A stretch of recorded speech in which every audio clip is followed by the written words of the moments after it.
Mesdames, Messieurs, bonsoir. Je dirais plutôt bonjour, parce qu'il est 11h28 à l'est des États-Unis. Et je viens vers vous aujourd'hui avec notre sœur, euh, une femme politicienne, une militante, n'est-ce pas, du mouvement pour la Renaissance du Cameroun, la régionale du Ndé, en passant. Je viens vers vous pour, n'est-ce pas, avoir une conversation avec elle. Et avec elle, nous allons beaucoup plus parler de sa vie. Nous allons parler de Rosanche. Nous nous souvenons d'elle comme une ancienne prisonnière politique qui a fait la prison avec un enfant dans le ventre et qui aujourd'hui est sur le terrain en train de faire un travail excellent pour son parti, le Mouvement pour la Renaissance du Cameroun. Euh, Rosange, bonjour. Bonjour, bonjour à tous les téléspectateurs, à tous ceux qui nous regardent. Bonjour et bon dimanche à vous. Oh, merci. Alors, comment tu vas? Bon, je me porte bien par la grâce de Dieu et à la santé. C'est le plus important. C'est ton premier passage sur le plateau de Nestor Nana l'humaniste. Nous avons notre ami Stéphane Kamgen qui nous dit bonjour là. Il est déjà connecté. Et le dimanche, c'est un très grand jour, c'est un grand jeu de grande écoute. Il y a beaucoup de choses qui se passent, n'est-ce pas, sur nos télévisions au Cameroun. Et donc, je ne m'attends pas à une très grande audience, je ne m'attends pas à un très grand audimat, mais ce qui est certain, c'est qu'ils vont suivre après. Alors, Rosan, je t'ai fait venir parce que je voulais vraiment que tu nous parles un peu de toi. Nous voulons vraiment apprendre de toi parce que nous sommes une plateforme développementale. Euh, je sais que tu es militante du MRC. Tu n'as pas été mandatée pour parler de ça, même si tu es régionale. Donc, je ne veux pas trop... Départemental, secrétaire Départemental. départemental. Ok, départemental. Ok, d'accord. Et tu vas nous expliquer un peu la différence après. Je voulais vraiment que nous puissions un peu parler de ton caractère, de ce qui brûlait dans ton ventre, de comment est-ce que tout ça a abouti à la prison et puis tu es sorti de prison. Euh, donc, commençons un peu par un bref résumé. Donne-nous un peu quelques points d'entrée. Qu'est-ce que tu aimerais que ceux qui nous suivent maintenant sachent te concernant? Rosange, qui te regarde pour la première fois. Et avec ta permission, j'ai affiché les deux numéros là. OK? C'est moi qui ai demandé que tu me permettes d'afficher ces numéros parce que nous sommes sur une plateforme humaniste et ici, on se soutient. Vas-y, Rosange, qu'est-ce qui brûlait? Une chose que tu aimerais que mon audience sache te concernant, pour commencer, avant d'embrasser le vif du sujet. Déjà, je suis Nono Jimeni Raïssa Rosange sur Facebook, Rosange Jimeni, ou sur tous mes réseaux, Rosange Jimeni. Je suis militante engagée du mouvement pour la renaissance du Cameroun. J'aime à dire que je suis une femme indignée.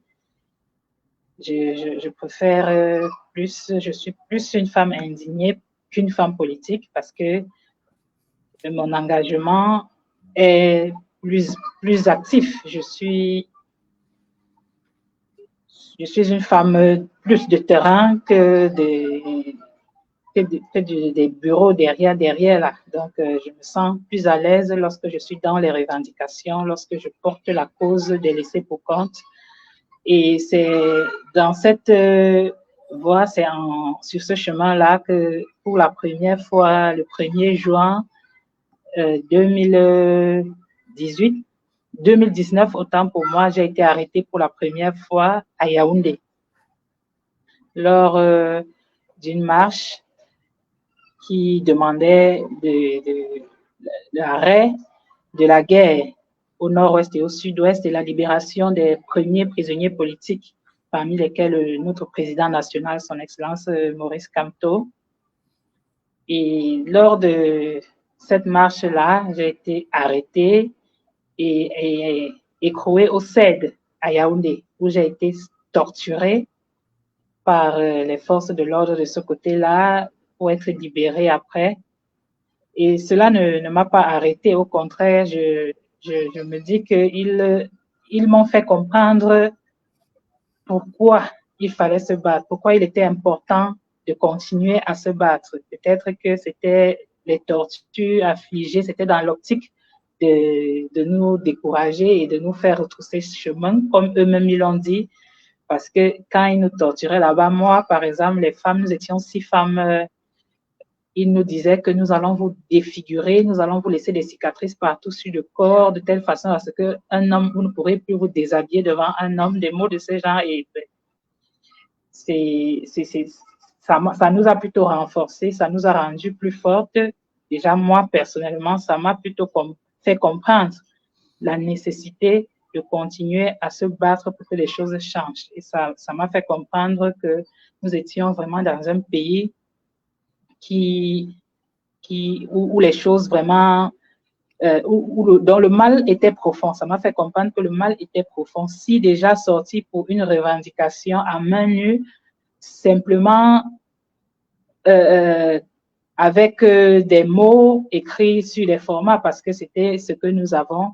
Si ça devait conduire à ce que nous avons subi, ça veut dire que effectivement, nous étions sur la bonne voie et que nous devons continuer pour que effectivement les choses changent. Qu'on ne pouvait pas laisser les Camerounais. Si à Yaoundé, on se permet d'enlever les Camerounais dans la rue pour aller leur torturer au sous-sol du CED, en disant à toute personne que non, nous ne détenons personne ici. Imaginez un peu ce qu'ils font dans le Nozo, là où il n'y a pas, de caméra, il n'y a rien du tout. Si déjà ils ont le courage de le faire en plein Yaoundé, imaginez un peu ce que nos frères et sœurs peuvent vivre dans l'arrière du pays. Donc, ils t'ont gardé là-bas combien de temps? Vous avez fait combien de temps au CED? Nous avons fait 3 jours et c'est grâce à l'alerte des médias Equinox, le journal Le Jour, Le Messager, qui ont publié pour confirmer que nous y étions effectivement. Et c'était vraiment, j'ai vécu le tribalisme qu'on dit là, je l'ai vécu parce que... Comment ça a été? Décrit un peu ça. Nous étions plus de 200 Camerounais arrêtés ce jour-là pour le CED. Et sur place, nous avons été triés, je vais dire ça comme ça, parce que la question qu'on demandait à chacun de nous, c'était quel est ton département d'origine? Et tous ceux qui disaient Ouest ou alors le Mbam ou alors le Mungo, on nous envoyait dans une pièce ensemble. Et maintenant, le reste, les autres, en dehors de Ouest, dans tous les départements de l'Ouest, le Mungo et le Mbam, les autres, on les a envoyés dans une autre salle. Attends un peu.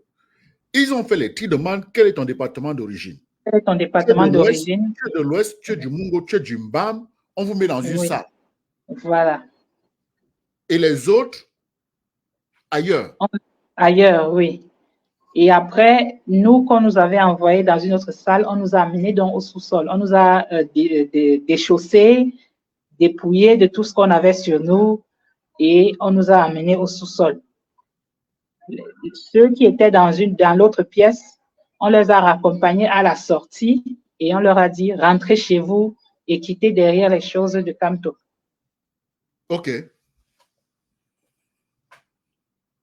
Donc, c'est de notre côté, et c'est eux qui sont c'est eux qui ont donné l'alerte en disant on a laissé les autres là-bas au CED.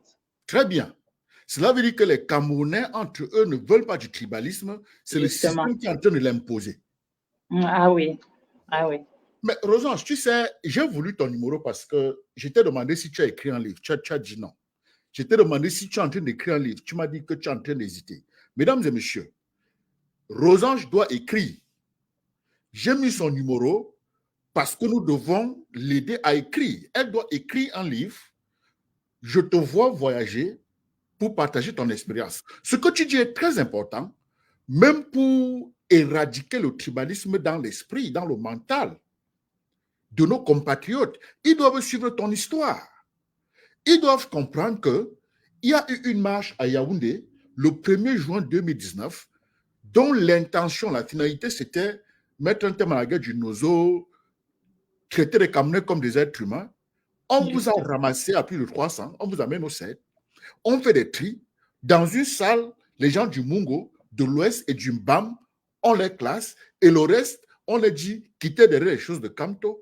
Donc, le système est en train de diviser les Camerounais et c'est ceux-là qui sont rentrés, dit à la presse que nos frères sont détenus au CED et le CED a fait le bruit et 3 jours plus tard, on vous a libéré. C'est important, c'est des points d'éducation critiques, Rosange. C'est des histoires comme ça que nous devons entendre et nous sentir en sécurité parmi nous, Camerounais. Comprendre qu'au fond, il n'y a pas de tribalisme, c'est le système qui est en train de forcer ça sur la population. Exactement. Entre les Camerounais, on n'a pas de problème. Exactement. Donc vraiment, merci beaucoup pour ce témoignage. Et tous ceux qui sont en train de suivre en ce moment, écrivez ce numéro. Je vais tout faire pour que tu écrives un livre, pour que tu publies un livre. Avec mon équipe, avec mes gars. Il faut que tu écrives parce que ça, c'est du concret. Et c'est important pour nous, c'est important pour nos enfants, c'est important pour nos petits-enfants. Tu sais, il y a un de nos aînés ici, mon mentor, qui s'appelle Les Brown. Il a dit que l'endroit le plus riche en Afrique, c'est les cimetières. Parce que c'est là où tu trouves les livres non écrits, les histoires qui n'ont pas été racontées. Si tu gardes ça dans ton ventre, comment est-ce que nous saurons? Les gens vont croire qu'au Cameroun, il y a le tribalisme. Pourtant, tu as vécu la pratique. Tu as touché ça du doigt. Et le monde entier doit savoir. Continue, Rosange. Après le 7, où tu as passé 3 jours. Oui. Et ils ont été contraints de nous libérer parce que la pression devenait forte. C'est comme ça qu'ils nous ont libérés et nous sommes sortis. C'est ça. De là, oui. Et comment tu te retrouves en prison de Banganté? Ça, c'était la première détention. Ça, c'était la première détention qui m'a renforcé encore plus davantage au lieu de te détruire. Dans ma quête. Parce que tu avais de la conviction. Justement. Là, tu es en train de poser la problématique de la conviction des gens qui vont dans le combat avec ou sans conviction. Oui. Une intimidation, une menace, un mépris a plutôt nourri ta conviction. Ça t'a permis de voir, de toucher du doigt la raison du pourquoi tu crois au Cameroun, la raison du pourquoi est-ce que les Camerounais doivent travailler pour la libération de leur pays. Ça ne t'a pas refroidi. Justement, surtout les questions que tout un colonel m'a posées là-bas, puisqu'il nous prenait un à un dans des techniques d'intimidation et tout, il me dit, tu es Djundé, qu'est-ce que tu veux? Le chef de l'État vous a tout donné dans le Ndé, vous avez la deuxième personnalité du Cameroun, vous avez un poste ministériel, qu'est-ce que tu veux? Tu cherches quoi derrière Kamto? Tu cherches quoi dans les choses des Baham? Tu comprends là que même déjà entre Bamileke, ils essayent encore de créer la division. Oui. Donc pour eux, avoir le président du Sénat qui est Djindé, c'est aider le Ndé, c'est pas aider le Cameroun. Avoir un ministre aider tous les types Djindé, c'est pas aider le Cameroun. Oui, c'est pas aider le Cameroun, c'est pour aider une communauté. C'est pas possible. Rosange, tu dois écrire. Tu dois écrire. On a besoin de voir tout ça. Bon, continue, s'il te plaît. D'accord. Donc, après cela, et ça, quand je sors de là, avec les cicatrices partout et tout, j'avais une fracture au niveau du poignet. Donc, ils t'ont tabassé. Oui, tabassé. Avec les Rangers, c'était pas privé d'alimentation. Il y avait privation d'alimentation, oui. Ils ne vous donnaient pas à manger, ils vous tabassaient. Non. Ils vous insultaient, les tortures psychologiques. Oui, avec les insultes, les intrigues et tout ce que vous pouvez imaginer. C'était les hommes des femmes ou bien les hommes et des femmes? Les hommes comme les femmes. Et comment est-ce que vous étiez traités? Est-ce que c'est les femmes qu'on envoyait vers vous le plus ou bien c'était mix? Non, c'était mix. Ils étaient mélangés là. Et il y avait particulièrement 2 femmes qui étaient très enragées. Elles s'amusaient à nous piétiner avec leurs bottes. Tout ça parce que vous avez marché pacifiquement. Oui, tout simplement. Parce que vous avez demandé la responsabilité de la gestion de la chose de notre pays à nous tous. Ah oui, tout simplement pour ça. Et moi, ils m'ont plutôt fait de la peine. Je ne peux pas leur en vouloir. Et ça m'a aussi fait comprendre qu'ils ne sont pas tous mauvais, ou alors parce que souvent on a tendance à jeter du discrédit sur les forces, les hommes en tenue. Et là-bas également, j'ai également vécu, on a eu des hommes en tenue qui ont carrément désobéi à l'ordre de participer à ce que leurs collègues faisaient. Tu les as notés, tu les as remarqués, ceux-là qui ont refusé de participer? Oui. Il y a particulièrement 2 qui ont refusé de participer à cette mascarade. Et l'un est même venu de nous donner de l'eau à boire en cachette. Ah bon? Même comme, oui. Même comme déjà la position on avait même peur de boire, on ne sait pas, c'est vrai, on dit, bon, il est gentil, mais ces gens sont souvent des manipulateurs, on ne sait pas ce qui, mais c'est après qu'on a compris sa bonne foi. Qu'ils étaient sérieux? Oui. Formidable. Bon. Ça fait comprendre qu'ils ne sont pas tous des diables. Oui. C'est ça. Il y a des brebis galeuses partout. Oui, c'est vrai. Il y a des brebis galeuses partout. Oui. Seigneur Donc, Jésus. après cela, ça ne m'a pas arrêté. Et j'ai continué à batailler, à participer aux manifestations, aux revendications. Maintenant, la page de Baganté, c'est après le boycott du double scrutin de 2019, fin 2019, novembre 2019, lorsque le MRC décide de boycotter les élections municipales et législatives. Il est question que nous allons sur le terrain expliquer aux populations la raison du boycott et pourquoi également les populations doivent rester chez eux le jour de l'élection pour ne pas aller voter. C'est dans l'exercice de ce travail-là de terrain que je suis interpellée, je suis arrêtée au niveau de la gare routière de Baganté par l'ancien commissaire de Baganté, Mevo, qui a été affecté maintenant dans la Damawa. Tu as arrêté? Donc, oui. Et il te dit qu'il t'arrête pourquoi? Il me dit pour usurpation de titre, que je suis en train d'usurper le titre du maire, du sous-préfet, du préfet et tout, que je parle je demande aux populations, je parle aux populations en tant que qui? Tu es citoyenne? Donc, voilà. Donc, c'est comme ça que, puisque il avait déjà, c'est quand j'arrive au commissariat que je me rends compte, parce qu'on avait des affiches qu'on collait dans les différents villages. On avait déjà fait plusieurs villages, Bamena, Bangwa, Bazou, Balengu, Bangoulab, Bantoum, où on avait collé ces affiches-là. Et toutes ces affiches-là, il les avait. Rosange, une petite parenthèse. Je veux reconnaître le régional du Mbam. Je pense qu'il est dans le Mbam, Éloi Honoré Bessara. Sambam, il a été ici sur la plateforme. Hein. C'est quelqu'un que j'avais aussi invité. Juste le reconnaître. Bonsoir, mon cher. Continue, Rosange. D'accord. Bonsoir, AP Éloi. C'est ça. Donc, je disais tantôt qu'il me présente cela, il me dit c'est la raison pour laquelle j'ai été interpellée. Et il a une liste de noms. Il a une liste de noms de personnes qu'il doit interpeller. Et l'ordre venait du préfet, de l'ancien préfet du Ndé. Et mon nom était en tête. C'est le Koutib là? Oui. L'ordre venait de lui.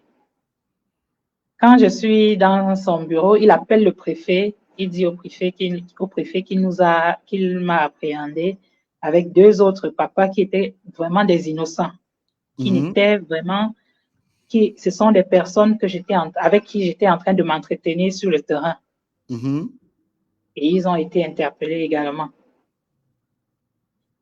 Quand le préfet est arrivé avec le commissaire spécial, le commandant de brigade de Baganté, tous cela, ils sont arrivés. Et ils m'ont dit que je devais prendre pour 20 ans de prison au moins. OK. Parce que j'étais en train d'usurper les titres du maire et toutes ces autorités-là. Et que si je veux éviter 20 ans de prison, je dois écrire une lettre d'excuse dans laquelle adressée au préfet. Une lettre dans laquelle je dis que j'ai été induit en erreur. Par Kamto. OK. Et je leur réponds que je ne sais pas ce que induit en erreur. Je suis totalement consciente des actes que je pose. Je ne suis pas, si vous pensez que je le fais au nom de quelqu'un ou de... Non, je ne le fais pas pour quelqu'un. Je milite pour le changement au Cameroun, pas pour Kamto, pour moi et ma progéniture. Parce que je n'aimerais pas que léguer à mes enfants ce même pays dans lequel je suis née depuis longtemps. Donc, je leur explique que je ne le fais pas pour quelqu'un et que je ne peux pas écrire pour dire que j'ai été induit en erreur parce que, en fait, je n'ai pas été induit en erreur par quelqu'un. Je suis conscient des actes que je pose et que je mets quiconque au défi, que ce soit le maire ou, en ce moment, le maire, c'était paix à son âme, Nkwamo, monsieur Nkwamo. Ouais. Oui. J'ai dit, je ne vois pas en quoi demander à quelqu'un de ne pas aller voter, expliquer même les raisons du boycott par mon parti, c'est usurper le titre du maire. Donc, je ne vais rédiger aucune lettre. Ils m'ont gardé une semaine en violation même de la loi, une semaine en cellule au commissariat à Banté, oui. Bon, attends, parlons un peu de l'arrestation. Quand le commissaire te trouve à la gare routière, il te menotte? Oui, il me menotte et il me met à la cabine de sa pick-up. Donc, il était seul? Son collègue s'est assis derrière. Il t'a menotté à la cabine et vous arrivez au... Ils t'ont bastonné? Non, à Banté, ils ne m'ont pas brutalisé. Donc, il arrive au commissariat, il t'enlève les menottes et il t'amène dans son bureau. Il m'amène dans son bureau et il appelle tous ceux dont j'ai cité là. Il avait appelé le maire Kwamo. Le maire Kwamo était venu? Il avait envoyé, le premier adjoint était venu comme représentant. Le premier adjoint et le ministre et l'ex-ministre Bouenchou étaient également venus. Ah bon? Qu'est-ce que Bouenchou a dit? Il a dit que je suis venu sur son territoire à Bazou, j'ai affiché les pancartes et que je dois subir les rigueurs de la loi. C'est pas possible. Il est venu t'accuser? Oui. OK. Bon, à l'époque... Il était habillé en complet RDPC. OK. C'était toujours peut-être une façon de s'affirmer, je ne sais pas quoi. Il était ministre à l'époque? À l'époque, là, il était ministre? Non. Il avait déjà perdu son poste. C'est Koutes qui l'avait remplacé, non? Oh là là, j'espère qu'on n'a pas de problème de réseau. Rosa, j'espère qu'on n'aura pas de problème de connexion. Ça dérange de ton côté? J'ai vu un peu, ça a été un peu blurry. De ton côté là, oui. Okay. D'accord. On y va. Donc, l'ex-ministre Bouenchou est venu avec tout ce monde-là, rien que pour toi. Justement. Rien que pour toi. Ils auraient voulu sortir de là avec un trophée, avec cette lettre-là qu'ils devaient brandir comme trophée. D'accord. Et ils t'ont gardé là pendant une semaine. Et comment c'était la garde? Ils te nourrissaient? Ils t'insultaient? Bon, je recevais, ils ne me nourrissaient pas, mais je recevais la visite de mes amis politiques, de ma famille qui venaient, qui m'apportaient de quoi manger. Et c'était plus une pression psychologique.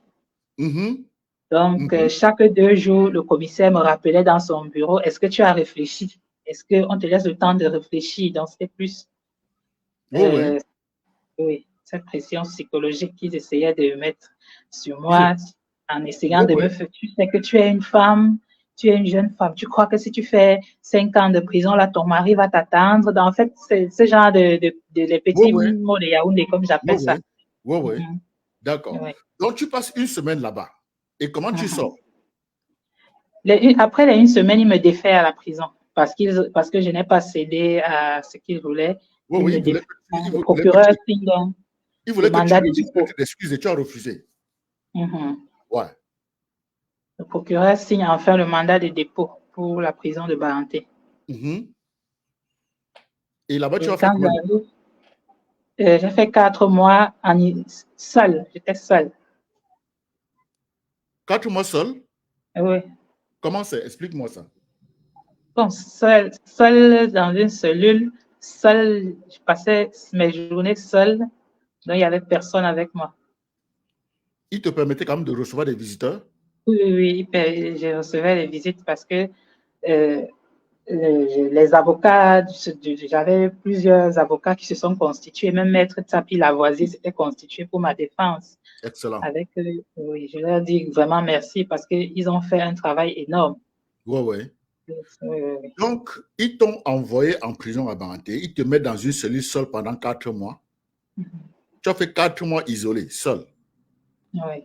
Et c'était comment? Et après, c'est avec la pression. Je remercie également vous tous, tout le tapage qui a été fait, que ce soit donc ça compte, hein? Donc ce que nous faisons sur les réseaux sociaux, là, hein? Non, ça compte. Vous n'avez pas idée, ça compte. On nous fait souvent croire que ce que nous faisons sur les réseaux sociaux ne compte pas. Donc quand on libérait Laurence Jimeni, ça leur faisait du mal?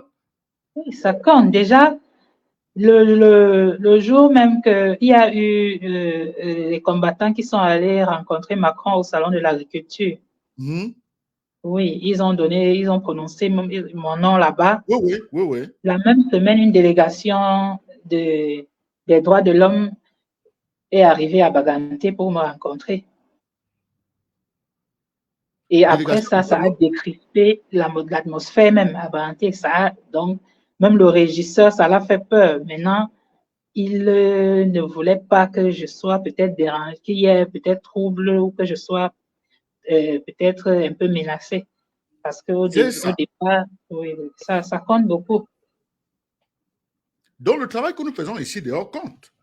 Quand on touche les organisations internationales et tout ça, nous devons continuer alors.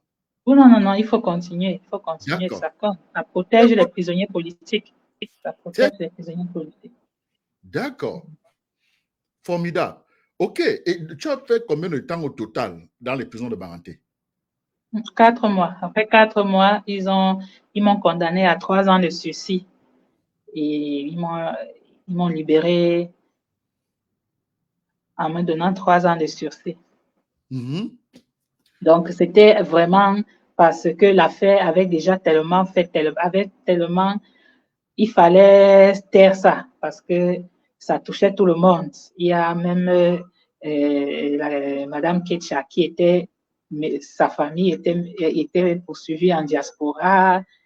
Le procureur qui me poursuivait, il était tellement asphyxié, affiché sur les réseaux partout et tout. Oui. Le juge avec, donc c'était vraiment en fait, ils m'ont libéré pour se reposer.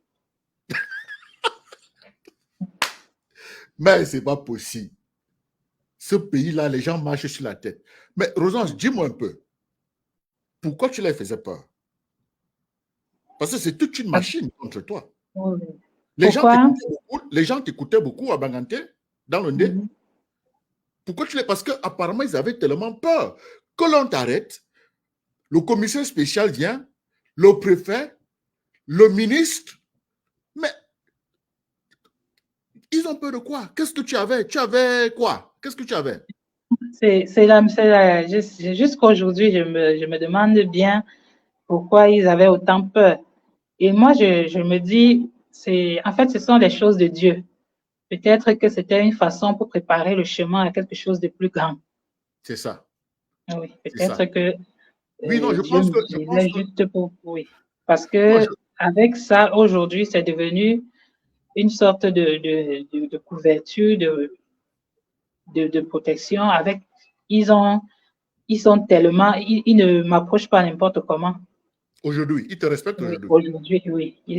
Ce soit même ces forces de l'ordre, là, ils ont beaucoup de respect. Ils m'abordent avec beaucoup de respect dans le nez. Ça, c'est très bien. C'est très bien. Moi, je les félicite, je les salue. Messieurs, mesdames et messieurs, vous qui êtes des des hommes en tenue. Vous devez respecter Rosange, c'est une de nos compatriotes, elle est courageuse. Elle travaille pour le bien de notre pays. C'est pour vos enfants, c'est pour vos petits-enfants. C'est pour vous aussi, c'est pour nous, c'est pour moi, c'est pour elle, c'est pour tout le monde. Et franchement, Rosange, c'est pourquoi j'ai voulu te parler. J'ai voulu te parler et t'encourager à écrire un livre. Et je pense que après cette interview, il va falloir que tu t'asseyes et tu essaies de voir les contraintes. Hein? Qu'est-ce que ça va prendre pour que tu aies ce livre-là? Et je vais revenir discuter avec mon équipe. Je veux que tu écrives un livre. Je veux que tu viennes ici aux États-Unis faire des conférences dans les universités. Parler de ton expérience. Parce que ce n'est pas facile de s'en sortir dans l'adversité. C'est très facile pour l'Occident de s'asseoir et dire que les Africains n'ont pas fait ceci, n'ont pas fait cela. Alors que chez nous, nous avons des gens courageux, des gens qui veulent du sérieux pour le pays. Et quand on voit toute cette équipe d'individus qui sont venus t'interpeller, venus te menacer pour une lettre, vraiment, c'est embarrassant pour notre pays. Et je crois que les Camerounais devraient se réveiller. Bon, Rosange, je vais te laisser sur écran. Je viens dans un instant là.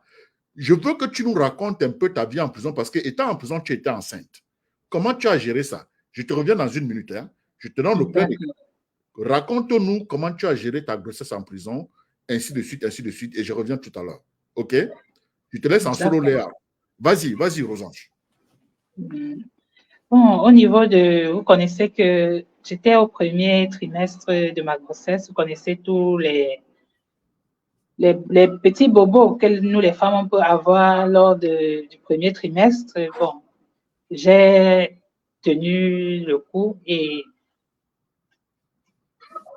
j'ai géré. En fait, j'ai géré et je sais pas, quand j'étais en prison, j'avais une force là que moi-même, je n'explique pas cela aujourd'hui. J'avais tellement une force là que moi-même aujourd'hui, quand je regarde encore toute cette hargne, toute cette force que je dégageais en prison, toute cette énergie, je dis juste que c'était incroyable. Donc, tu avais accès à un médecin pour tes visites? Non, ils ont voulu m'exiger leur médecin à eux et on s'est opposé. Le parti a fait venir un médecin. Donc, tu avais accès à un médecin? Oui. Quelques 2 semaines avant ma libération, ils ont finalement autorisé parce que le régisseur avait accepté que je sorte pour les visites, mais le régional, le chef des pénitenciers régional a refusé, a rejeté. C'est pas possible. Mais tu étais déjà en détention. Donc, il voulait te tuer ton enfant? Bon, ce monsieur-là... Parce que tu as fait 4 mois là-bas. Donc, tu as fait plus de 3 mois sans voir un médecin et tu étais une femme enceinte. Oui. Qu'est-ce que les gens de ce régime-là mangent, mon frère? Et comment se porte l'enfant aujourd'hui? Non, elle se porte très bien et elle est tellement forte. Elle a une énergie que je comprends, toute cette énergie que moi-même je ressentais en ce moment-là. Elle est tellement dégagée, tellement forte pour son âge. Mais est-ce que quand tu es sorti de prison, tu as quand même porté des plaintes, par exemple, dit que voilà, ils ne t'ont pas donné accès au médecin quand tu étais grosse et que ce n'est qu'à 2 semaines de la sortie, avec tout le tapage, n'est-ce pas, des Camerounais et de la diaspora, qu'ils ont un peu fléchi pour te faire voir un médecin, parce que 3 mois étant enceinte sans médecin, c'est quand même inhumain. Hein? Tu as porté plainte? Tu n'as pas... Oui, les avocats l'ont fait. Même ils ont porté une plainte contre Medjo, celui de Bafoussam là. Excellent. Et jusqu'à présent, comme c'est toujours là, ça n'a pas avancé. Non, c'est OK, non. Le plus important, c'est de porter plainte. Ne te gêne pas, ça va venir. Il n'est jamais tard. Nous connaissons la justice. Mesdames et messieurs, nous avons devant nous Solange Rosange Jimeni, avec le nom de famille Nono Jimeni que j'ai mis là. Vous avez son numéro Orange, vous avez son numéro MTN. Et elle est en train de nous raconter, n'est-ce pas, l'histoire de sa vie de combattante, sa vie de libératrice du Cameroun, de notre pays. Elle a été, n'est-ce pas, au CED à Yaoundé, torturée, où elle a passé quelques jours et a vécu, n'est-ce pas, le tribalisme imposé du haut. Et après, elle n'a pas baissé les bras, elle a sensibilisé les Camerounais au niveau d'Indé, résultant à une arrestation par le commissaire lui-même qui l'a menotté, l'a mené, n'est-ce pas, au commissariat et a fait venir toutes les autorités de la ville, le préfet, les commissaires spéciaux, les ministres qui étaient là, l'intimidant, lui demandant, n'est-ce pas, d'écrire une lettre d'excuse. Elle a dit non. Donc, ce tas d'hommes, ils étaient tous des hommes, il n'y a pas de femmes parmi eux. Hein, Rosange? Tu les as dit non. Et le ciel n'est pas tombé. Ils étaient tous des hommes. Tous des hommes. Tu les as dit, allez, qu'est-ce que tu te disais dans le ventre quand tu les regardais? Tu te disais dans le ventre que regarde-moi un tas de salopards. J'ai dit dans ton ventre. Oui. Il ne faisait que parler, il parlait. Et en fait, c'était du déjà entendu au 7. Eux, ils parlaient juste au 7, on parlait et on tapait. Donc, je leur regardais, je disais qu'ils sont en train de dire ceci, tu ne vas plus jamais voir tes enfants, tu vas finir en prison, ton mari va aller prendre une autre femme, des choses comme ça. J'ai dit, mais moi, je suis même pas d'abord, je suis pas le genre de personne qui peut-être, en fait, je prends la vie telle qu'elle vient. Je suis pas le genre attaché trop aux choses de la terre. Donc, et je sais dans quoi je me suis engagée, je sais pourquoi je me suis engagée. Donc, tout ce qu'il disait là, à un moment, c'était seulement les ouah dans mes oreilles. Je disais, OK, finissez de parler et vous allez partir. Tu as fait preuve de courage, tu as fait preuve de détermination, tu as fait preuve de persévérance, tu as fait preuve de confiance en toi, en tes habiletés. Ils essayaient de m'intimider. J'ai quand même fait un peu de psychologie, donc je comprenais le jeu, je comprenais ce qu'ils essayaient de faire. C'est ça. Formidable. Bon, séjour en prison, ils ne te permettent pas de voir de médecin, ils t'isolent pendant 4 mois et un jour, tu sors de prison. Qu'est-ce qui se passe? C'était inattendu. C'était vraiment... c'était du genre... Le juge dit, c'était normalement pour écouter les témoins, puisque les avocats avaient invité les commissaires, tous ceux qui m'ont arrêté, tous ceux qui m'ont entendu. Même le préfet lui-même était convoqué à la barre. Puisque le commissaire avait été entendu, il tremblait comme une feuille et il a dit que c'est le préfet qui lui a donné l'ordre. Ah bon? Et le préfet, oui, et les avocats ont appelé donc le préfet à la barre. Donc, ils ont voulu arrêter ça. Ils ont vu que ça partait vraiment, ça prenait déjà une autre allure et ils ont, oui, il a rendu cette décision-là comme ça. Il était environ 17 heures. Ils ont dit que je devais être libérée le lendemain. Nous sommes rentrés à la prison. Vers 20 heures, on vient m'appeler. On me dit, tu vas sortir cette nuit, tu ne dors pas ici. Je dis, comment? Le juge a dit que je devais être libérée demain matin. Et ma famille sait que je dois sortir demain matin, donc ils vont venir me chercher demain matin. Maintenant, vous me dites que non, tu pars, tu ne dors, tu vas seulement partir. Le régisseur a demandé qu'on te fasse partir. Donc, ils m'ont libérée nuitamment. C'est pas possible. Parce que lundi devait sortir, les gens devaient sortir pour applaudir. C'est ça, ils ont voulu éviter ça. D'accord. Mais aujourd'hui, quand même, les rapports sont beaucoup plus améliorés. Ouais. Et quand tu te crois... Oui, donc, c'est avec... hein? C'est vraiment... C'est avec beaucoup de respect. Ma CNI qui a été maintenue, ma CNI, quand on me libère, ma CNI fait 1 an, 5 mois encore. C'est après 1 an, 5 mois, moi, j'étais même déjà passée à autre chose. Je me disais que bon, ils ont décidé de retenir ma CNI. Je ne sais pas pour quelle raison. Peut-être, comme on m'avait soufflé que c'était pour me bloquer au pays. Parce qu'ils savaient que je n'avais pas de passeport. Oui. Oui. Ils ont fait 1 an, 5 mois avec ma CNI et un matin, le régisseur m'a appelé, le régisseur adjoint, pour me dire, bon, on a demandé que tu viennes récupérer ta malchance et que tu prévois un vin. Je dis, je n'ai pas de vin à donner pour récupérer ma CNI, puisque j'avais déjà même fait une nouvelle CNI, Oh, oui. j'avais un récépissé, j'ai dit, mais pour venir, vous avez gardé ma CNI 1 an, 5 mois. Pour me dire maintenant que je viens récupérer avec, je n'ai pas une bouteille de vin ou quoi que ce soit à donner. Si vous avez décidé de rester avec, restez avec. Il me dit, OK, viens chercher. Je dis que vous allez seulement maintenant expédier. Je ne viens plus chercher. C'est Et il ça. a expédié. Voilà. Il a expédié. Ça, c'est bien. Waouh. Bon, donc aujourd'hui, tu peux organiser les réunions dans le ND sans problème, c'est ça? Non, on organise. C'est vrai que la dernière assemblée générale que j'ai organisée à Baganté, il y avait au moins 4 corps des forces de l'ordre différents présents dans la salle. Il y a pas, nous leur avons dit que nous n'avons rien à cacher. Ils sont venus s'asseoir là pour siéger avec nous. C'était le 23 mars dernier. Et ils se sont annoncés. Oui, oui, oui, ils se sont présentés. Ils étaient en Ils se sont uniforme ou bien en présentés. civil?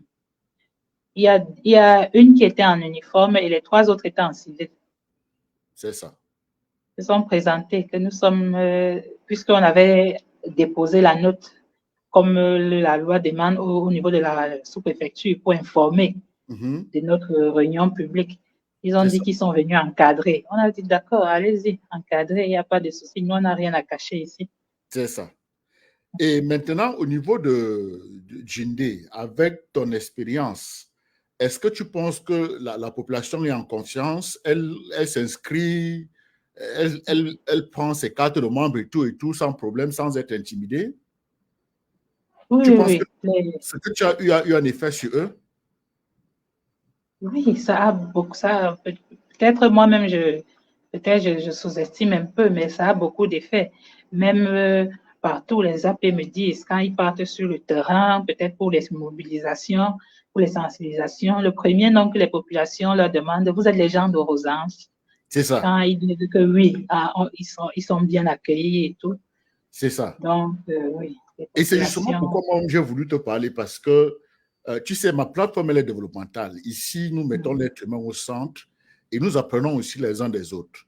Et une chose que j'ai vraiment constatée, c'est que beaucoup meurent avec leur musique dans le ventre. Même nos parents ne parlaient pas beaucoup. Ils ne nous parlaient pas de leurs expériences, de tout et tout. Ils essayaient, n'est-ce pas, de tout internaliser. Et ce n'était pas bien pour les enfants. Donc, les enfants grandissent sans être mûrs. Et je pense que toi, avec ce que tu as vécu, c'est-à-dire que ces intimidations témoignaient le tribalisme, témoignaient, c'est pas moi, la stupidité de certains gouvernants. Un tas d'hommes qui viennent demander à une jeune fille d'écrire une lettre alors qu'elle n'a pas d'armes, elle n'a que son papier, elle n'a que sa bouche. Elle n'est qu'en train de parler à ses compatriotes. Des gens sortent de tous les trous du monde pour venir l'intimider. Seigneur Jésus, tu as pu tenir. Et je pense que tu es un exemple, tu es un cas d'école. Je pense que les jeunes filles et les hommes devraient te regarder et se rendre compte que c'est possible de participer au processus d'amélioration des conditions de notre pays. Ton histoire doit être racontée partout. Il faut que les Camerounais sachent que tu as traversé des étapes et tu n'as pas baissé les bras. Mais ma question à toi, c'est ton courage te vient d'où? Pour qu'un tas d'hommes se mettent devant toi et tu t'en fous. Comme mon papa m'a beaucoup intéressé. Il m'a Il beaucoup était formé leader. dans la chose politique parce Il était que leader. dès l'âge de 16 ans, 17 ans, lorsqu'il écoutait les débats télévisés, les débats des hommes politiques, il m'invitait à écouter avec lui puisque je suis l'aîné. Je suis OK. l'aîné d'une fratrie de 10 enfants.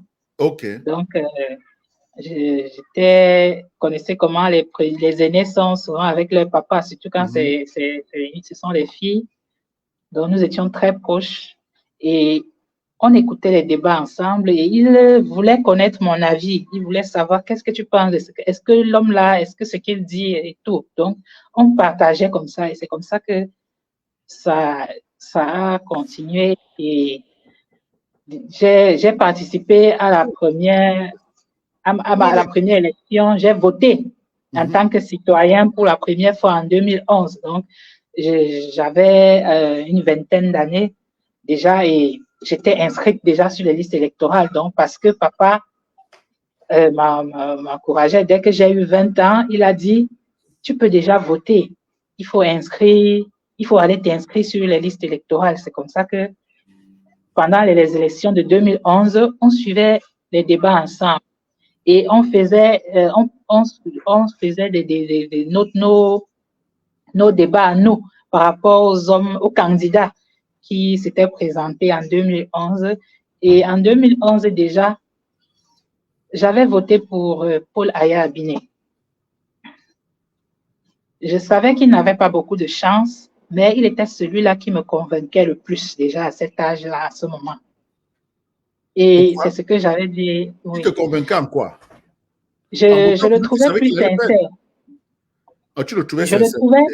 Je le trouvais sincère dans ce qu'il proposait par rapport à d'autres candidats, malgré qu'il avait du mal à s'exprimer correctement en français, mais je trouvais qu'il y avait de la sincérité. Cette sincérité-là que j'ai retrouvée, j'ai également trouvé chez Maurice Kamto. D'accord. Donc, oui, je trouvais et c'est ce que je disais à papa, que non, les autres là, ils sont pas sincères. Ils disent des choses juste pour plaire. Mais ce monsieur, je ne pense pas qu'il est là pour chercher à plaire. Il est là il dit beaucoup de vérité. C'est ça. Oui. Donc, dans ces 1%, il y avait ma voix en 2011. Il y avait ta voix. Ok. Oui. Tu as dit tout à l'heure que tu es l'aîné d'une famille de 10 enfants. Papa était polygame ou bien c'est maman qui a fait 10 enfants? Oui, papa était polygame. Ok. Et vous êtes toutes des filles ou bien il y a des garçons parmi? Nous sommes 6 filles. 6 filles, 4 garçons. D'accord. Ok. Du côté de ma maman, nous sommes 5 filles, 1 garçon. Le garçon est à quel rang? Le garçon, c'est celui qui me suit directement. Ah, ok, d'accord. Ça, c'est bien. Ok. Bon, je voulais aussi un peu te demander, est-ce que tu penses que, en termes de proportion, je veux que tu me donnes un chiffre. Combien de Camerounais sont comme toi? Parce que quand tu as un certain type de caractère et tu trouves quelqu'un qui est comme toi, il y a ce qu'on appelle l'énergie. Tu vois un peu. Tu sens que telle personne peut être comme moi. Quand tu te balades là, quand tu regardes les Camerounais, tu penses qu'en termes de proportion, combien sont comme toi?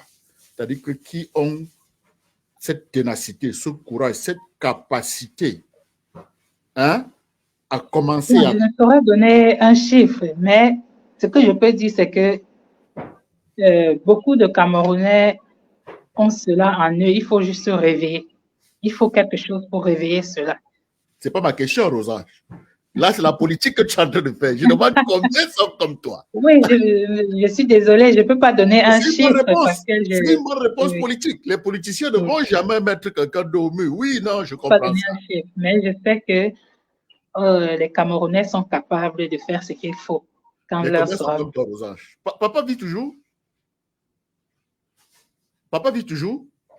Non, papa est décédé en 2011, là, juste après les élections. Oh là là, ok, paix à son âme. D'accord. Donc, combien de... Bonsoir, Foka Destin.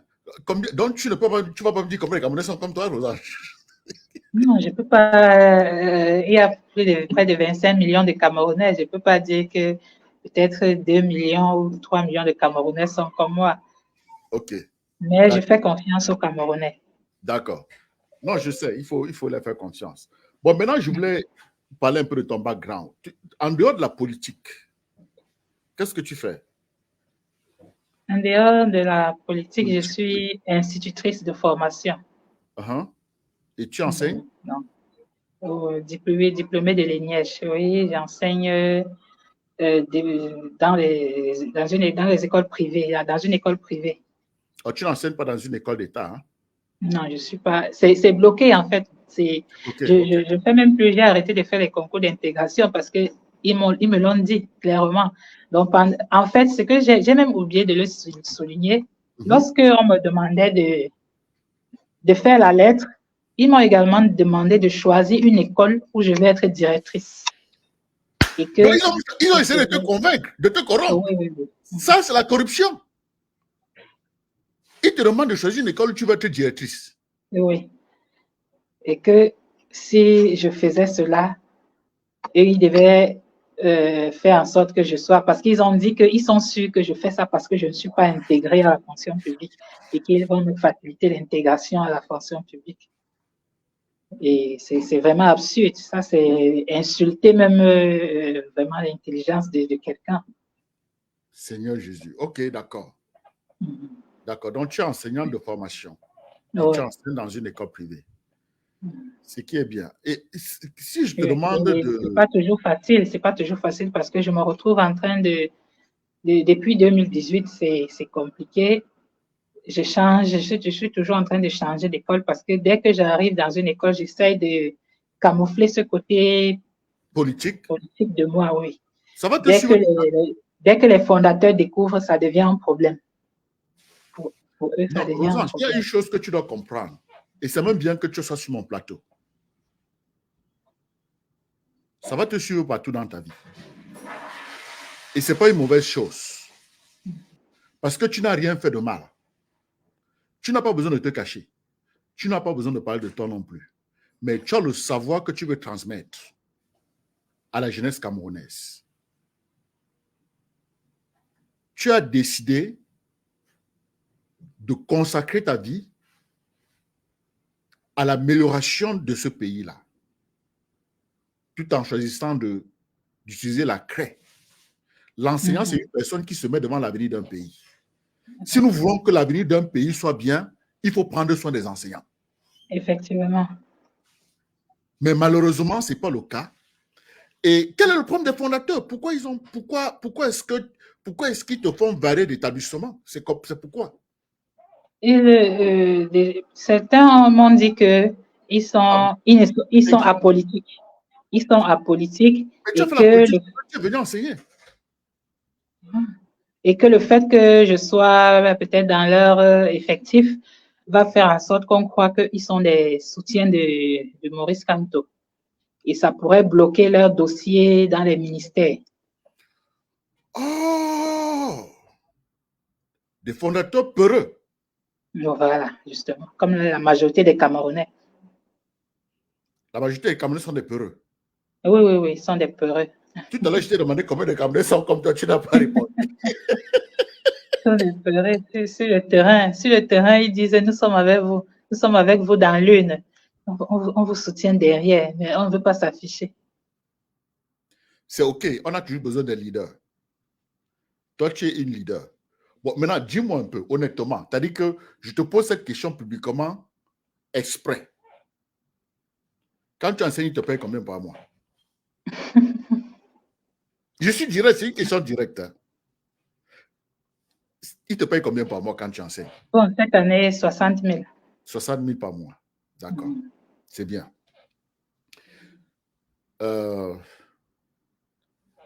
Il faut t'asseoir et nous faire un plan sur le livre que je veux que tu écrives. Avec mon équipe, nous allons prendre des dispositions pour que tu nous sortes le livre-là. Et avec mon équipe, nous allons prendre des dispositions pour que tu fasses le tour pour parler de ce livre. Un livre en réalité qui parle de toi. Tu vas nous faire ça, Rosange? Oui, c'est possible. D'accord. Prends ton temps. Fais un devis. Parce que écrire un livre, ça prend du temps. Il va falloir que tu t'asseyes pour écrire. Et le temps que tu t'assois pour écrire, c'est un temps qui mérite une compensation. Bon, et après, c'est ton livre. Je pense que ce sera un exemple pour nous, les autres femmes qui sont là dehors et qui hésitent. Quand nous allons publier ce livre-là, les gens vont se rendre compte que c'est possible de s'en sortir quand on croit en soi-même, quand on reste en ligne avec ses valeurs et ses aspirations. Toi, tu crois en un Cameroun amélioré. Nous voulons un Cameroun amélioré et dont nous devons travailler ensemble. OK? Ah donc, oui.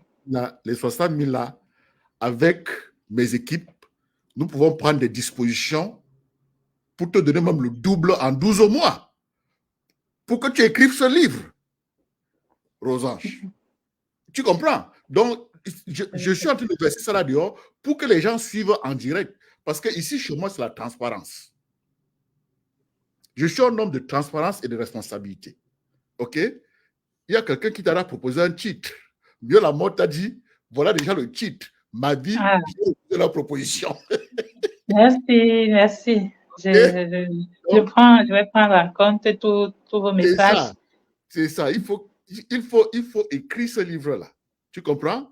Et les gens sont contents, les feedbacks sont positifs. Voilà Hubin qui dit merci, monsieur Nana. Il y a Afrique Solidarité qui dit excellent, monsieur Nana. Mes frères, il ne s'agit pas de moi. Je représente un groupe de gens sérieux qui cherchent des personnes sérieuses que nous allons promouvoir à l'échelon mondial, pas camerounais. Le Cameroun ne sera qu'une partie. OK, Rosange? Donc, oui, c'est ça. Nous t'avons mis le maçon sur vos pieds. Tu as déjà prouvé. Je n'ai aucun doute. Je sais que ça va donner et je sais que beaucoup vont bénéficier. Nous sommes une plateforme développementale. C'est pourquoi nous pouvons parler de cette façon-là. Ça n'a rien à faire avec ton militantisme, rien à faire avec quoi que ce soit. C'est simplement le caractère, les valeurs que tu as articulées, le courage, l'honnêteté, l'amour pour toi, l'amour pour ton pays, le respect, la dignité, la persistance, la persévérance, la détermination. C'est ce que nous prêchons ici sur le plateau de Nestor Nana l'humaniste. Tu as articulé nos valeurs et nous t'avons vu, Dieu merci, Stéphane Kamgen, qui est mon ami, a facilité le contact et c'est fini, c'est parti. C'est parti. OK? Bon, maintenant, dis-moi un peu. Comment est-ce que tu trouves le système éducatif camerounais? C'est un pan où vraiment il faut réformer complètement parce que lorsqu'on prend dès la base qui est censée être vraiment ce niveau-là qui forme des Camerounais avec des compétences, des Camerounais capables d'être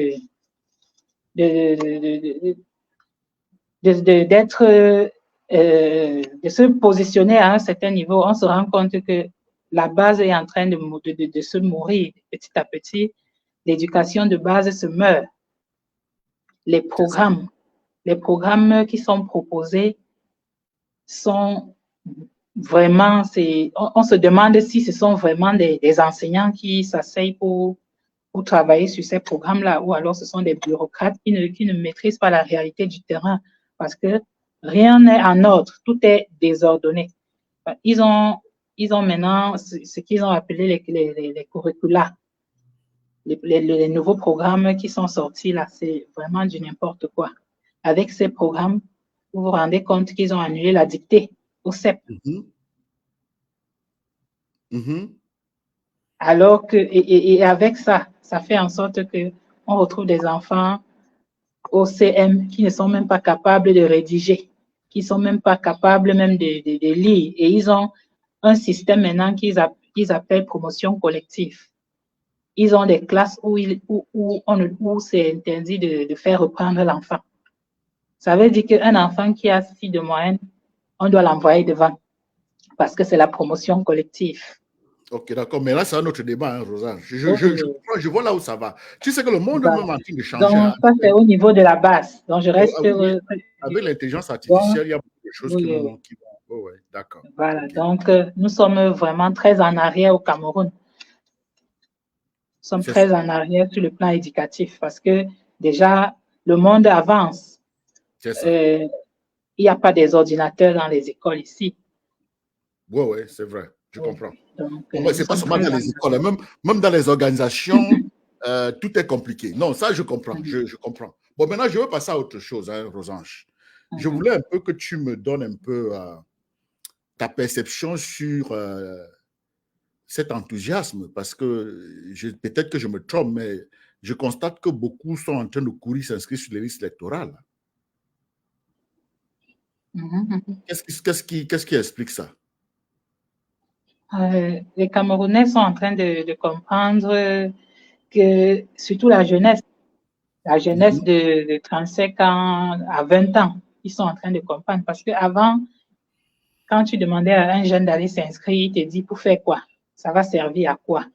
Maintenant, ils comprennent que, maintenant, ils sont en train de prendre conscience et de comprendre que s'ils continuent à rester derrière ceux qui sont là depuis 42 ans vont continuer à faire ce qu'ils ont l'habitude de faire. Et avec la galvanisation, les sensibilisations sur le terrain et aussi ce que vous-même vous faites sur les réseaux sociaux, les activistes, les artistes, la mayonnaise est en train de prendre. Les jeunes sont en train vraiment de s'inscrire. Ils s'inscrivent maintenant, on ne parle plus vers eux, hein. Ils quittent d'eux-mêmes pour aller s'inscrire. C'est excellent. C'est excellent. Non, ça fait du bien quand je vois ça. Et je pense qu'avec la sortie du ministre Atanga Nji, ça va encore plutôt augmenter cet engouement-là. Parce que ça va faire comprendre à ces jeunes justement que le régime ne veut pas qu'ils s'inscrivent.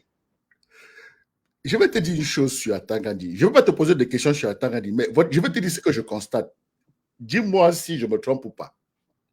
Je crois que Atanga Nji, c'est un vrai Camerounais, c'est-à-dire un comédien authentique. C'est-à-dire qu'il amène sa comédie partout.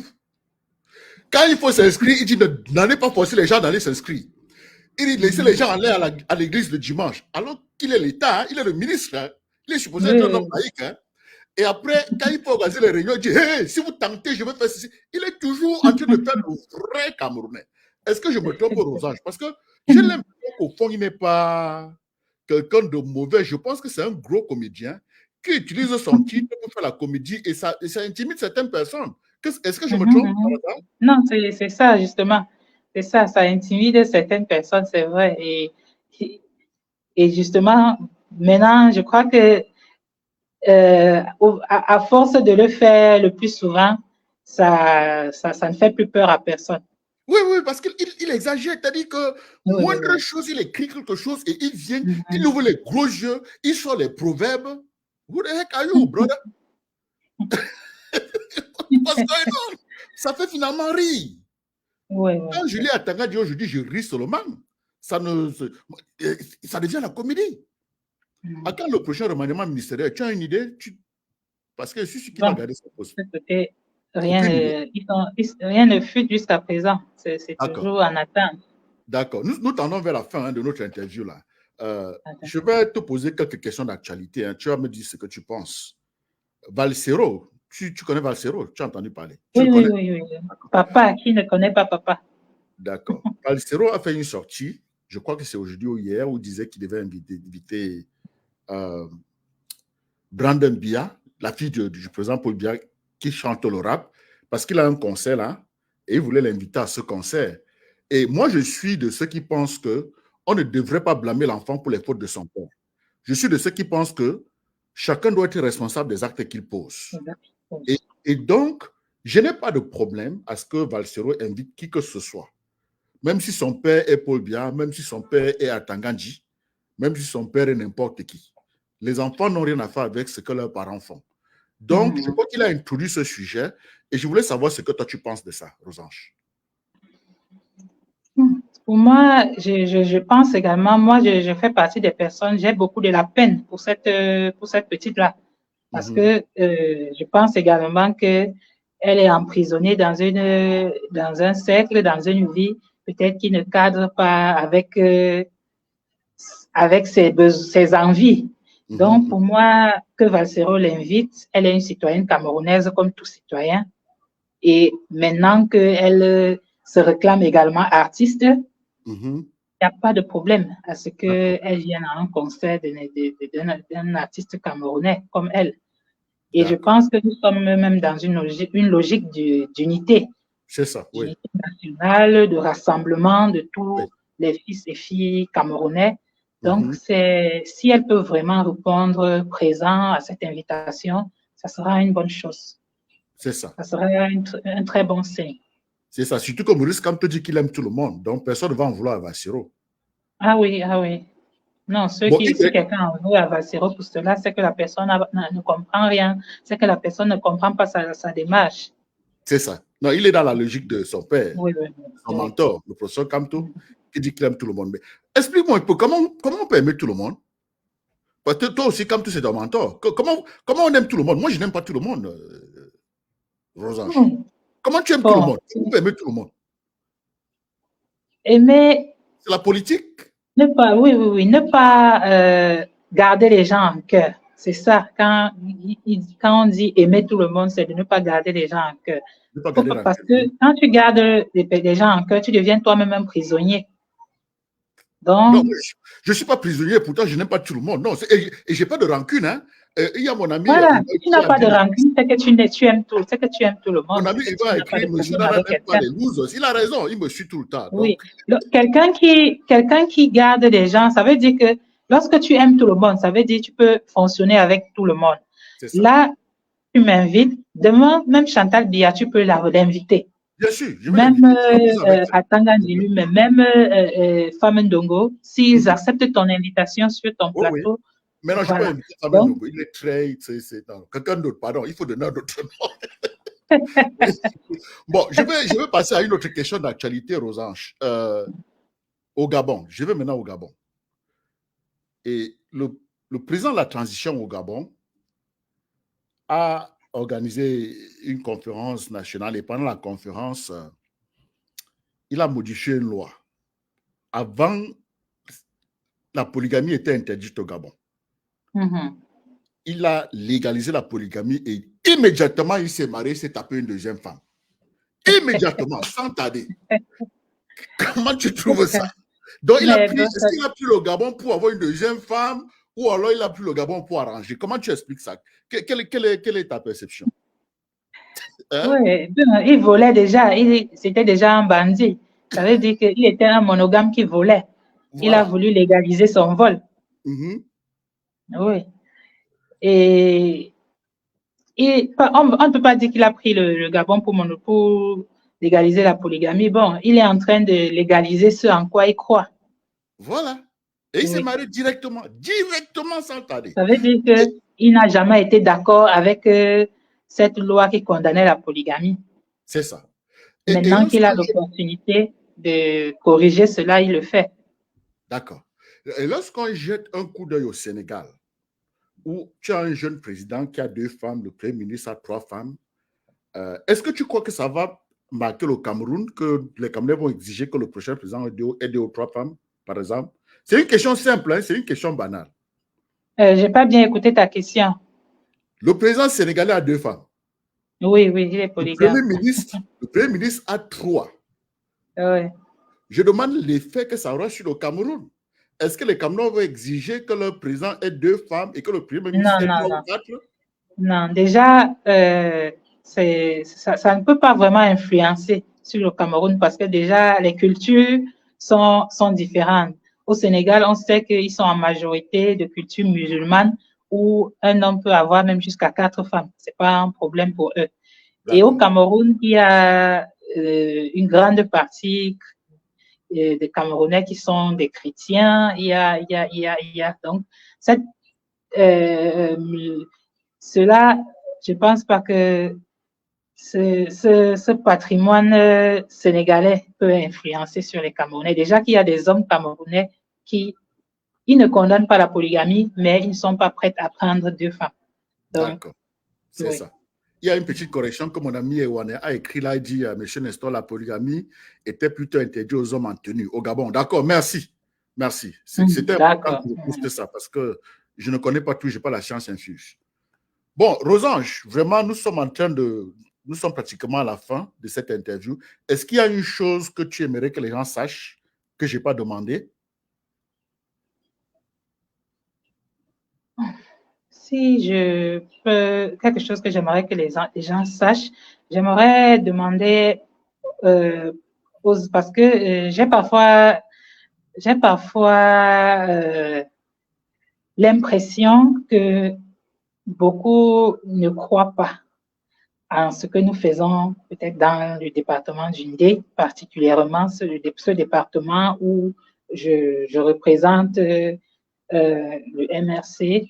Faites-nous confiance parce que c'est vrai, on a peint ce département comme le département de la sardine dans l'Ouest, mais je vous dis que cette casquette tombera. Faites-nous confiance, encouragez-nous, accompagnez-nous et vous allez voir ce que nous ferons de ce côté-là. Donc, cette barrière-là, nous allons la renverser. Faites-nous confiance et surtout accompagnez-nous. Comment? Sois spécifique. Donne-nous dans le soutien, parce que nous sommes très limités déjà. C'est l'un des départements à l'ouest où nous n'avons pas cet accompagnement, nous ne sommes pas assez soutenus par l'extérieur et même par les élites. Parce que ailleurs, par exemple, il y a il y a des départements où les élites soutiennent, hein, les élites soutiennent même dans l'ombre, mais dans le nez, nos élites, ils ne le font pas, ils n'ont même pas l'intention de le faire parce qu'ils ont peur d'être même associés à nous. Du coup, ceux de l'extérieur vous qui avez la casquette de sympathisants et qui soutenez le professeur Maurice Kamto, accompagnez-nous dans le nez. Actuellement, nous sommes en train de préparer le 20 mai. Nous avons besoin des gadgets, nous n'en avons pas. Donc, vraiment, toute personne qui peut nous soutenir dans cette voie, ça sera vraiment la bienvenue. Nous en avons vraiment besoin. Des gadgets? Des gadgets, oui. Les gadgets, c'est quoi? Décris ça pour ceux qui ne connaissent les pas. Les gadgets, c'est les pagnes, les chasubles pour les descentes sur le terrain et les t-shirts. D'accord. Bon, j'espère que tu vas te rendre disponible à souvent passer ici aux Anges pour nous donner les up-to-date, c'est ça? Tu peux le faire? Oui, je le ferai. Parce que tu es là où il faut. Tu es là où il faut. Nous sommes suivis aux États-Unis, nous sommes suivis en Europe. Et c'est vrai. En plus, c'est la base qui m'a sollicité à être là. Donc, ça n'avait pas été, c'était pas dans ma tête au départ, parce que je sais que c'est une grande responsabilité, mais le plus difficile, c'est la logistique, comme si c'est pour le courage, si c'est pour l'implantation, si c'est pour le ratissage du terrain, ce n'est qu'au niveau de la logistique que nous sommes beaucoup bloqués. D'accord. D'accord. Quoi d'autre, Rosange? Il faut tout mettre ici dehors. Que quand Clovis a écrit pan, t-shirt, casquette. C'est ça? Chasuble. Chasuble, OK. Il y a autre chose? L'union fait la force. Ici, nous faisons la promotion de l'union. L'union fait la force. Et avec ce monde qui devient de plus en plus digital, qui devient de plus en plus global. Oui. Parlant même du digital, si nous avons besoin même d'une machine, parce que nous sommes toujours en train d'aller saisir nos informations dans les secrétariats, et vous savez que c'est pas prudent. C'est pas prudent parce que nos informations confidentielles restent dans les machines des secrétariats. Donc, si on avait une machine propre au département, ça devait être une bonne chose. D'accord. D'accord. J'espère que les gens sont en train de suivre. Rosange a besoin de logistique. Elle a le côté le plus difficile. Elle a le capital humain qu'il faut pour faire le travail, mais ce qui manque, c'est les machines. C'est ce qui va attirer l'attention des autres. Par exemple, les tenues, les uniformes, les pagnes. Il faut des machines pour la documentation, il faut des machines pour les communications. Il le faut. Ça, c'est normal. C'est tout à fait normal. Et vraiment, j'apprécie le fait que tu sois en train de parler de ça en toute honnêteté. Mais ma question à toi, est-ce que tu n'aurais pas de problème avec ta hiérarchie? Parce que ça, ce n'est pas une plateforme du MRC, ça, c'est une plateforme développementale, humaniste. Et en tant qu'humaniste, nous pouvons le faire. Mais est-ce que ça sera OK avec le parti? Ils vont accepter ça? On veut que les choses évoluent. Je crois que le parti veut également que les choses marchent. Si on nous jette sur le terrain sans nous donner les armes, il faut bien qu'on se batte pour les avoir. Excellent. Oui, pour les avoir. Excellent. Non, moi, je suis d'accord avec toi à 100%. En anglais, nous disons, ask for help, not because you're weak. Ask for help because you want to remain strong. Demande de l'aide pas parce que tu es faible, demande de l'aide parce que tu veux demeurer fort. Et c'est ce que tu es en train de faire. Et Rosange, si quelqu'un tente de te faire une remarque inappropriée, mets ça dans mes oreilles. Mets ça dans mes oreilles. Je veux prendre soin de la personne. Parce que jusque-là, tu as été professionnel, tu as été honnête, tu as été authentique, tu n'es pas allé overboard. Donc, si des gens zélés croient qu'ils peuvent partir d'ici pour te faire du n'importe quoi, je sais déjà que toi, tu as des couilles.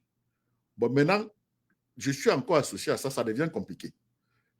Bon, dernière question, Rosange.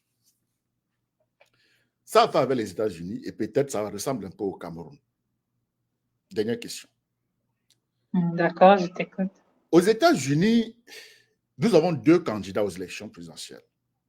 Le président Trump, Donald Trump, et le président Joe Biden, qui est un peu âgé, et nous voyons toutes les difficultés qu'il a sur le terrain.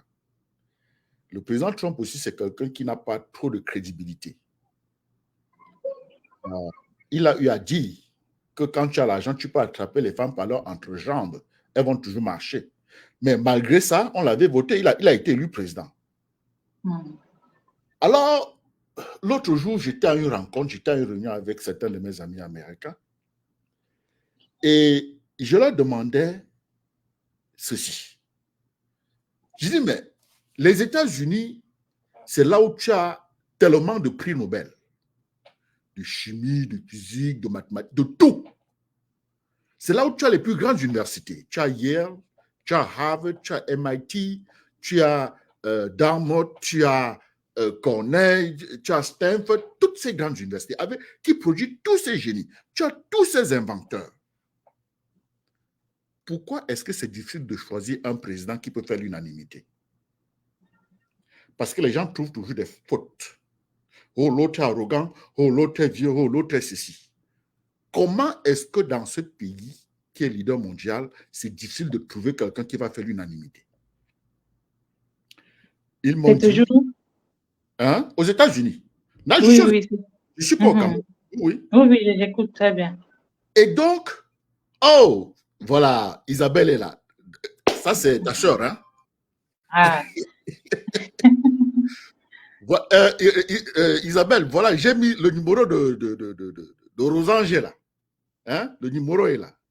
Elle est militante du MRC. Elle est professeure de mathématiques. Voilà. Dans les universités américaines. Ah, donc, super. Voilà, c'est ta sœur. Hein? Isabelle Bransque-Majou. Isabelle, voilà le numéro de Rosange. C'est là, c'est affiché. Orange est là, MTN est là. Tu as tout suivi. Elle seule, elle peut régler beaucoup de problèmes. Je la connais. OK? Bon. D'accord. Alors, la question que je l'ai posée, c'est comment est-ce que vous êtes incapable, n'est-ce pas? Elle te dit merci. Hein? Ah, merci, Manvel. Oh oui, elle te dit merci, voilà. Très intelligente. Hein? Pourquoi est-ce que c'est difficile pour vous de trouver quelqu'un qui peut faire l'unanimité? Ils m'ont dit que non, la politique est sauvage, qu'en politique, tu as 50% de personnes qui te supportent et 50% qui te détestent. Ils ne détestent pas des idées, hein? Ils te détestent toi, la personne, et on insulte les gens partout. Et j'ai pensé à Maurice Kamto, qui reçoit des cailloux de gauche à droite, mais il est toujours là. Hein? Alors, je voulais un peu que tu me donnes ta lecture, parce que c'est quelque chose... Moi, je vais te dire, Rosange, j'ai toujours cru que la politique était la gestion responsable et transparente de la chose commune, de la chose publique. Mais quand tu regardes l'opérationnalité, l'opération, les pratiques sur le terrain, que ce soit au niveau des partis politiques, au niveau des pays, la politique, c'est comme le vampirisme. C'est comme la sorcellerie. C'est comme un mouroir des humains. Oui, lorsque tu regardes. Je veux donc qu'à partir de tout ça, que tu me dises ce que tu penses. Je te laisse parler, Rosange. Vas-y, dis-moi ce que tu penses de tout ça. Go for it. Bon, déjà, pourquoi c'est toujours parce que Donald Trump, lui, il a déjà été président. Il revient encore. Il n'y a pas d'autres hommes. Il n'y a pas. Et il est en tête des sondages. Hein. Oui. Il y a malgré tout ce qu'on a dit sur lui, tout le bad buzz qu'il a eu à faire, il revient et il est encore dans le cœur des Américains. C'est quand même incroyable. Et oui, avec oui. Tous les Américains qui sont vraiment, comme tu citais là, bon, ça veut dire que beaucoup de personnes préfèrent rester dans l'ombre et ne pas prendre les devants. Je comprends plus ça comme ça, parce que oui, oui. Je suis sûre que même Donald Trump, il revient là, il a des personnes derrière qui le poussent à revenir. Et ces personnes-là, pourquoi eux-mêmes, ils ne se sentent pas capables de se mettre en avant? C'est ça. Donc, c'est ça qui est un peu incompréhensible avec les États-Unis. Je ne comprends pas pourquoi vraiment des personnes qui ont tout pour être président préfèrent toujours rester en arrière. Non, ils ne veulent pas être insultés. Ils ont dit qu'ils ne veulent pas être insultés. Ils n'ont pas le cardio. Ils n'ont pas ton endurance. Ils n'ont pas le cardio. Menacés, interviewés, interrogés. Parce qu'ils sont de l'autre. C'est souvent violent, c'est souvent violent. Et oui. Ta famille devient épiée partout. Mais oui, les gens ont peur. Ils ont peur de te parler et tout et tout. C'est vrai. Bon. Je croyais que c'était la dernière question, mais il y a une question qui est remontée là. Parce que depuis là, au Cameroun, j'ai l'impression qu'il y a deux camps. Il y a l'APC, le camp des gens qui veulent le changement, et les autres qui sont contre l'APC qui ne veulent pas le changement. Qu'est-ce qui explique ça? Est-ce que c'est parce que les gens veulent... J'ai mis quelques notes ici. Est-ce que c'est parce que les gens veulent protéger leurs intérêts personnels? Est-ce que c'est parce qu'ils ont peur de l'inconnu, de ce que Maurice Kamto va faire une fois au pouvoir? Est-ce que c'est parce que c'est des conservateurs? Est-ce que c'est quoi? Quelle est la raison? Pourquoi est-ce que... Beaucoup sont là pour protéger, beaucoup créent des partis politiques pour protéger leurs intérêts personnels. Il y a des présidents, on vous dit qu'au Cameroun, il y a plus de 300 partis politiques. Ce sont des partis politiques créés pour vider les caisses de l'État parce qu'il crée des partis, il est président de partis, l'État verse les fonds de gestion qu'il verse aux partis tous les ans. Le président, là, il prend ça, c'est avec ça qu'il fait sa best life. Parce qu'il n'a même pas de militant, rien. En fait, il sait déjà que chaque année, je vais recevoir tel montant. Il fait ses projets dedans. C'est tout. C'est formidable. Oui. Il ne cherche pas à aller plus loin que ça. D'accord. C'est ça. Et le régime aussi sait que le moment venu, il va les utiliser pour contrecarrer ceux qui veulent vraiment faire bouger les lignes. C'est ça. C'est vrai. C'est vrai. Bon, mesdames et messieurs, nous avons fait 1h23 d'échange avec notre Rosange, avec notre Nono Jimini, cette combattante qui a dévoué sa vie à l'amélioration des conditions de vie dans notre pays. J'ai mis là ces deux numéros, le numéro Orange et le numéro MTN.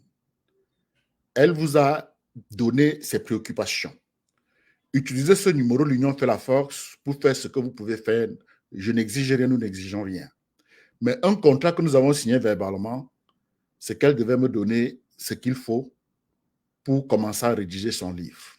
Et avec mes équipes, nous devions l'accompagner dans cette rédaction jusqu'à production et faire le tour du monde pour présenter ce livre et parler de son histoire. Une histoire qui va construire les autres, une histoire qui va permettre à nos enfants et nos petits-enfants de croire en eux, d'avoir de la conviction, de mener une vie en ligne avec leurs valeurs et aspirations, parce que c'est tout ce que j'ai vu nous avons pu faire ici, c'était voir une Rosange qui était en train d'articuler ses valeurs, qui nous a montré le courage, la persistance, la persévérance, la détermination. Elle n'a pas cédé au chantage malgré ses conditions économiques. De la promesse de faire d'elle directrice, et aujourd'hui en train de partir d'établissement privé à établissement privé, tout en gérant le défi de ses convictions, des convictions qui rendent ses employeurs inconfortables. Je pense que nous autres devons regarder cette vérité en face et faire ce qui est juste pour l'humain. Je demande de l'aide pour Rosange, pas parce qu'elle est faible. Je demande de l'aide pour Rosange parce qu'elle est forte. Et elle doit demeurer forte. Rosange, nous sommes ensemble. Hein? Merci, merci Mvel. D'accord, je te laisse la conclusion. Et on va se dire rendez-vous sur la lune, rendez-vous sur le soleil. Mes chers frères et sœurs, je vais vous quitter en vous invitant à continuer à vous inscrire sur les listes électorales. Nous n'avons plus que 4 mois pour cela, parce que ce que beaucoup ignorent, c'est que lorsque le corps électoral, dès que le corps électoral est convoqué, on n'ouvre plus les inscriptions sur les listes. Donc, ça veut dire que si en novembre, le calendrier électoral est respecté, les élections, le corps électoral est censé être convoqué pour les élections municipales et législatives. Ce qui fera en sorte que dès janvier, il n'y aura pas ouverture des listes électorales pour l'année 2025. Donc, vous voyez que ça sera déjà très serré. L'élection sera en février et les listes électorales ne seront rouvertes qu'au mois de mars. Et encore, si le calendrier continue à être respecté, dès juillet, les listes seront fermées pour la convocation du corps électoral pour les présidentielles. Donc, vraiment, c'est cette année 2024, les 4 mois qui restent là que nous avons pour mobiliser, appeler les Camerounais à s'inscrire massivement sur les listes électorales. Parce qu'en 2025, c'est une année d'élection, il y aura beaucoup de perturbations. Donc, appelez vos proches à s'inscrire, même si vous êtes à l'extérieur, même si vous n'avez plus la nationalité pour pouvoir voter, appelez vos proches au pays à s'inscrire parce que nous sommes des Camerounais, nous avons des grandes familles. Donc, exigez à vos familles, même dans les groupes de famille, que allez vous inscrire, vous venez, parce que moi, j'ai commencé dans mon groupe de famille, je dis que chacun doit présenter sa carte électorale dans le groupe de famille. Et ça fait en sorte, ceux qui ne savent pas où s'inscrire, je leur donne les indications, allez à tel endroit. Et c'est en train de se faire vraiment. Donc, si nous tous, chacun, nous qui avons compris la nécessité, nous le faisons dans nos groupes déjà de famille, ça va contaminer vraiment et je pense que ça apportera encore plus de fruits. Agréable soirée à tous. C'était vraiment merci pour l'invitation et comme je vous l'ai promis, je serai disponible de temps en temps pour qu'on discute de l'actualité de notre pays. Merci à tous et agréable dimanche à vous. Merci Rosange, merci pour ce temps que nous avons passé ensemble. Mesdames et messieurs, je vous remercie pour votre temps. C'est toujours un plaisir, un privilège de partager ces moments de développement avec vous. J'espère que ça a été une émission de mental moins politique. À la prochaine. Merci. Bye bye. Bye bye.